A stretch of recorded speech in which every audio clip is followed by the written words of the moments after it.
I entitled my sermon today, You Ought to Do Both. Woe unto you, scribes and Pharisees, hypocrites! For ye pay tithe of mint and anise and cumin, and have omitted the weightier matters of the law: judgment, mercy, and faith. These ought ye to have done, and not to leave the other undone. The scribes studied the scriptures, and they made sure that every minute word of the law is obeyed. The Pharisees are a set or group or a party that are so connected to the traditions. In Jesus' ministry, he had several encounters with both scribes and the Pharisees. The scribes confronted him in the teachings that seemed contrary to the law.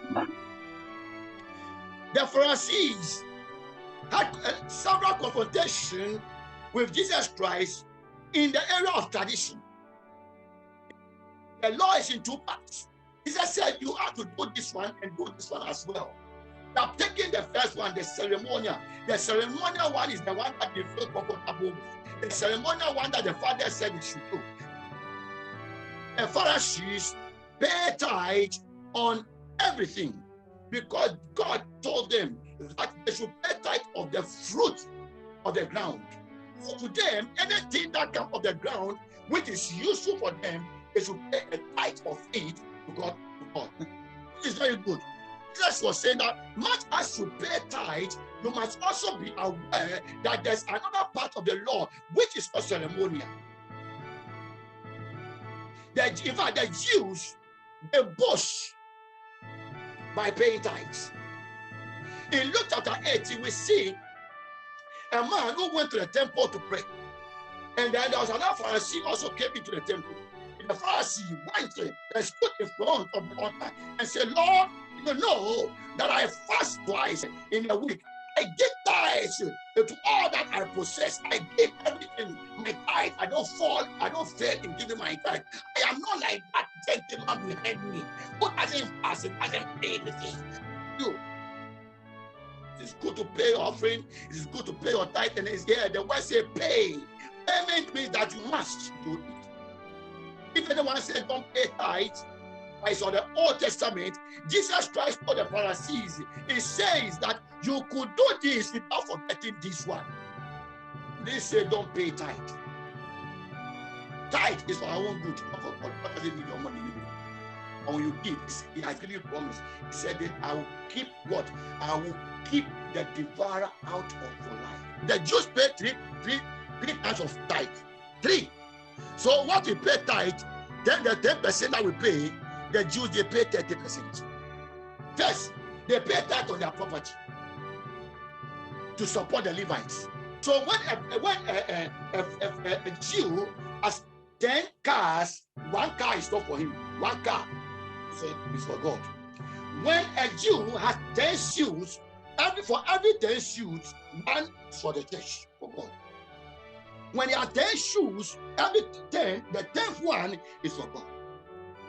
And let me tell you, they give the first, they give the best to God. The Jews pay tithe for the services of the sanctuary. And the services of the sanctuary, the curtains should be clean, the water shall be flowing, everything to keep the sanctuary going. They honor the sanctuary. And the third one is that they pay tithe for the poor. And that one is not brought for the house of God. That one is not brought to the house of God. That one you eat it in the place of dwelling. So what happens is that you take a part of your tithe and you cook food and you kill the whatever animal this thing and then celebrate the people around you. You and your family and your household and friends. For the poor, let the poor come and eat. That is tithe. When we talk about judgment, justice, we are talking about righteous laws and statutes. Laws that protect the poor, laws that protect the infant, laws that protect the oppressed, not the one that will oppress them more. And Jesus said these 3 things, judgment and mercy. to be compassionate, to recognize the suffering of others, and then take action to help. I said, I was hungry, you fed me. I was in prison, you visited me. The mercy here means kindness, being friendly, being generous, being considerate. It's a gentleness. And when you deal with people, the warmth, affection, treat everyone with love and understanding. Look at the point from which they are coming from, and begin to see what they are seeing. The argument should not lead into fight, because the guy is looking from another direction, and looking from another direction. Put yourself in the shoes and begin to see. So showing kindness, be caring, care about things or people. We cannot even give a little of our time, sacrifice a little of our time to make somebody's life better. No. Even in a crisis like this, when we are in lockdown, people know people who are living alone on their own, single people. We are never bothered to take a phone to say, oh, sister or brother or uncle or auntie, how are you? Because we don't show concern, so our concern at all. Because we don't care.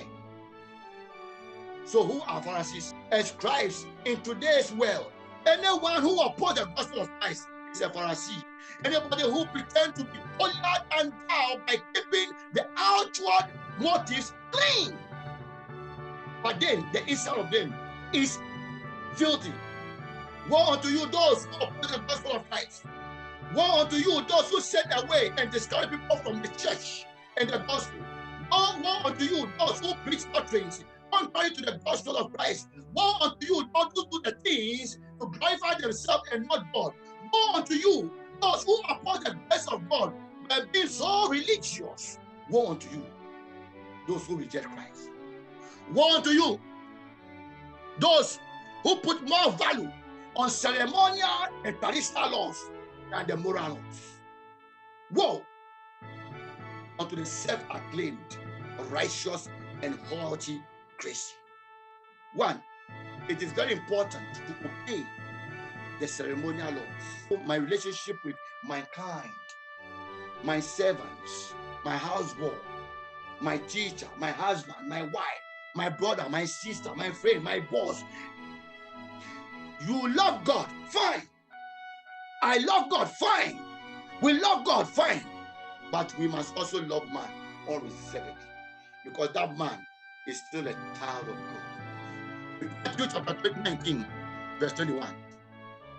Jesus said unto him, if thou wilt be perfect, go and sell that thou hast, and give to the poor, and thou shalt have treasure in heaven, and come and follow me. There was a man who went to Jesus Christ. He was asking, what shall I do to become perfect? He said, honor thy mother, thy father. He said, I do all. He said, pay your tithe. He said, I do all. Everything, the religious part, has done all. Yes, he was a Pharisee. He has done the religion. Then Jesus said, okay, now the moral one. The moral one is that go and sell all your property. All that you have, give it to the poor, and come and follow me. May God bless you this afternoon.